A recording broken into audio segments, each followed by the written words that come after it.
मणिपुर में 3 मई से हिंसा जारी है। मणिपुर में हिंसा के मुद्दे पर मानसून सत्र में हंगामा जारी है। विपक्ष इस मुद्दे पर पीएम मोदी के सदन में बयान और विस्तृत चर्चा की मांग कर रहा है, जबकि सरकार गृह मंत्री अमित शाह के जवाब के साथ अल्पकालिक चर्चा के लिए तैयार है। ऐसे में संसद के दोनों सदनों में सरकार और विपक्ष के बीच गतिरोध बना हुआ है।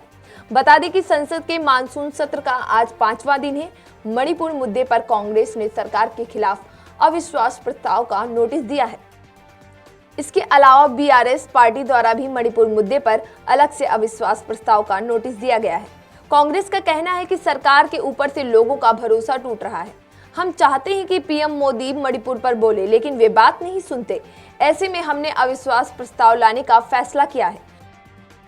वहीं कांग्रेस सांसद गौरव गोगोई ने 9:20 पर लोकसभा में सेक्रेटरी जनरल के दफ्तर में नो कॉन्फिडेंस मोशन का नोटिस दिया। यह प्रस्ताव 10 बजे के पहले लाया जाता है। किसी सरकार के खिलाफ नो कॉन्फिडेंस मोशन लाने के लिए कम से कम 50 सांसदों के समर्थन की जरूरत पड़ती है। दरअसल मणिपुर में 3 मई से हिंसा जारी है। मणिपुर में हिंसा के मुद्दे पर मानसून सत्र में हंगामा जारी है। विपक्ष इस मुद्दे पर पीएम मोदी के सदन में बयान और विस्तृत जांच की मांग कर रहा है, जबकि सरकार गृह मंत्री अमित शाह के जवाब के साथ अल्पकालिक चर्चा के लिए तैयार है, लेकिन विपक्ष इस मुद्दे पर पीएम मोदी के बयान पर अड़ा है। ऐसे में संसद के दोनों सदनों में सरकार और विपक्ष के बीच कांग्रेस नेता अधीर रंजन चौधरी ने कहा कि पीएम मोदी मणिपुर सदन के बाहर तो बात करते हैं, लेकिन सदन के अंदर नहीं बोलते। विपक्ष ने मणिपुर पर बार बार सरकार का ध्यान आकर्षित करने की कोशिश की, लेकिन यह विफल रही। ऐसे में अब अविश्वास प्रस्ताव ही सही है। उन्होंने कहा, अविश्वास प्रस्ताव हर वक्त जीतने के लिए नहीं होता। देश को मालूम हो कि किस तरह से सरकार ने तानाशाह रूप बनाकर रखा है और विपक्ष का अपमान किया जा रहा है। ये जीत हार वाली बात नहीं है। सवाल यह है कि हमें इस हालत में क्यों आना पड़ा। उधर राज्यसभा सांसद कपिल सिब्बल ने कहा, जब पीएम मोदी के पास संसद में बयान देने के लिए आत्मविश्वास की कमी हो, सुप्रीम कोर्ट की टिप्पणी तक मणिपुर में महिलाओं के खिलाफ अपराधों पर मौन रखते हैं, ब्रजभूषण पर कुछ नहीं बोलते, कहते हैं कि चीन ने किसी जमीन पर कब्जा नहीं किया, तो इंडिया को उनमें कैसे विश्वास रहे। अविश्वास प्रस्ताव पर बिहार के सीएम नीतीश कुमार ने कहा, प्रधानमंत्री को इस पर बयान देना चाहिए। वे सब दिन गायब रहते हैं। मणिपुर में जो भी घटना हो रही है, विपक्ष एकजुट होकर इस मुद्दे को उठा रहा है। संसदीय कार्य मंत्री प्रहलाद जोशी ने कहा, लोगों का कॉन्फिडेंस पीएम मोदी के ऊपर और भारतीय जनता पार्टी के ऊपर है। पिछले टर्म में भी विपक्ष अविश्वास प्रस्ताव लाया था। देश की जनता ने ऐसे लोगों को सबक सिखा दिया था।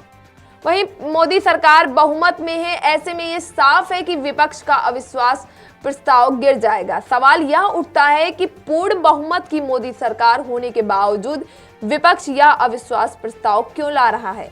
इसके पीछे की वजह क्या है? बता दें कि विपक्ष पार्टियों का यह मानना है कि प्रधानमंत्री नरेंद्र मोदी मणिपुर के मामले पर सदन में कोई जवाब नहीं दे रहे हैं, लेकिन जब अविश्वास प्रस्ताव लाया जाएगा तब प्रधानमंत्री को इस पर सदन के अंदर जवाब देना होगा। यही वजह है कि सभी विपक्षी पार्टियां यह जानते हुए कि उनके पास आंकड़ा नहीं है, बावजूद इसके यह प्रस्ताव लोकसभा में लाया जा रहा है। वहीं लोकसभा में मोदी सरकार बहुमत में है। बीजेपी के पास 301 सांसद हैं, एनडीए के पास 333 सांसद हैं। वहीं पूरे विपक्ष के पास कुल 142 सांसद हैं। सबसे ज्यादा 50 सांसद कांग्रेस के हैं। वहीं राज्यसभा की बात करें तो एनडीए गठबंधन के पास 105 सांसद हैं, जबकि इंडिया गठबंधन के पास 93 सांसद हैं। सरकार के खिलाफ अविश्वास प्रस्ताव को नियम 1998 के तहत लोकसभा में पेश किया जा सकता है। इस अविश्वास प्रस्ताव को पेश करने के लिए ही करीब 50 विपक्षी सांसदों का समर्थन होना जरूरी है। लोकसभा में सरकार के खिलाफ अविश्वास प्रस्ताव का एक अहम कदम माना जाता है।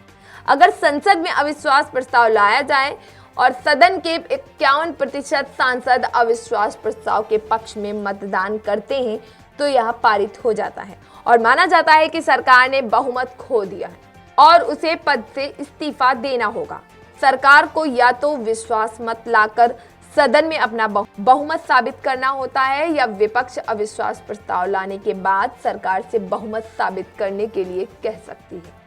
हालांकि यह जरूरी नहीं है कि विपक्षी दल सिर्फ सरकार गिराने के उद्देश्य से ही अविश्वास प्रस्ताव पेश करते हैं। कई बार विपक्ष सरकार राष्ट्रीय महत्व के किसी मुद्दे पर चर्चा करने के लिए मजबूर करने के लिए भी अविश्वास प्रस्ताव ला दिया जाता है। जो भी सांसद सरकार के खिलाफ अविश्वास प्रस्ताव लाता है उससे ऐसा प्रस्ताव देने के लिए सदन की अनुमति मांगनी होगी और जिस दिन वह प्रस्ताव लाएगा उस दिन सुबह 10 बजे तक लोकसभा के महासचिव को प्रस्ताव की लिखित सूचना देनी होगी।